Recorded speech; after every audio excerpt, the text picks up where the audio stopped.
One does not simply state information without citing it first. That's plagiarism.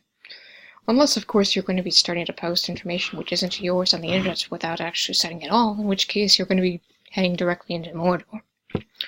So today I'm going to be briefly talking about Article 13, and although it is an article which directly affects people who live in the European Union, I'll tell you a little bit about how it affects people who are internet users in the United States.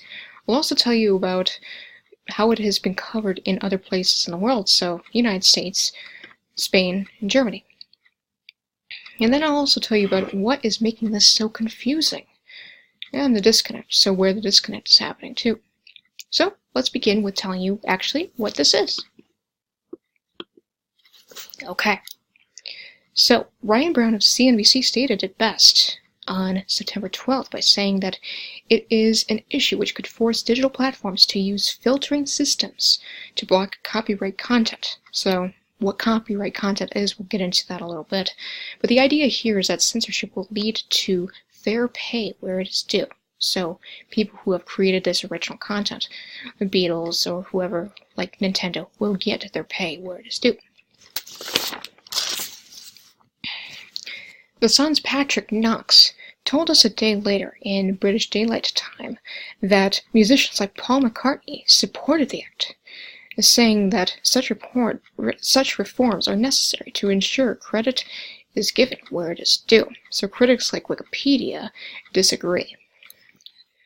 Well, whether you agree or disagree on the issue, it passed. Nearly 2-1.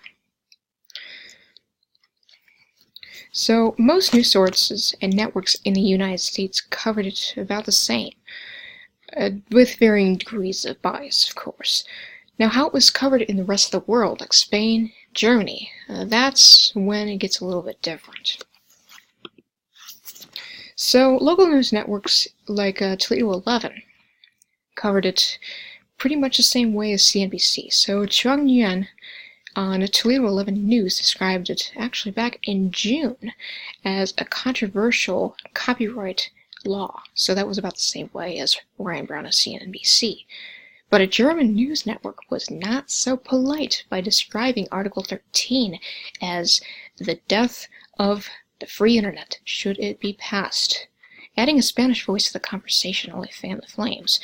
When Javier Pastor, a writer for the Spanish blog Hataka, said that with passing this Article 13, it would end up just smashing out the voices of the people, emotional appeals. And a writer from the United States, Adweek.com, Sarah Jenka, ended up making it just more confusing by saying American publishers, so publishers based in the United States, would benefit from this by saying that these publishers would not face quite as much competition. No other information was given to readers on how that would be accomplished.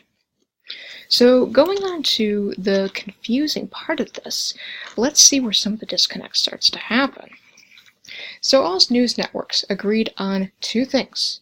What it is, so again, Toledo 11 back in June called it a controversial copyright law, which MSNBC did agree, or it did agree with, and when it happened. So it was passed on September 13th in Western time, and then in British Daylight Time it passed on September 12th. But some of the disconnect starts to happen as what is actually affected. So let's go back to copyright content. Remember I said that that is very broad. What is copyright content? So is all content actually affected?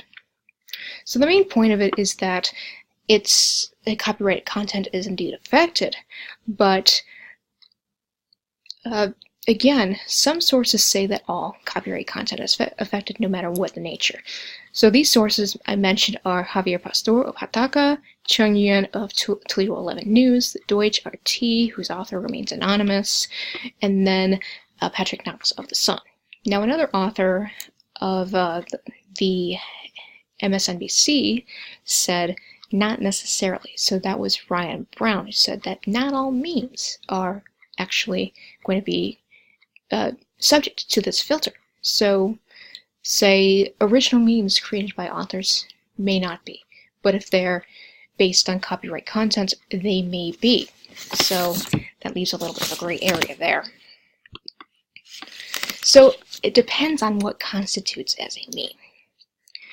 And what constitutes as a meme, so if it's copyright content, sure, it's affected. If it's original, it may not be.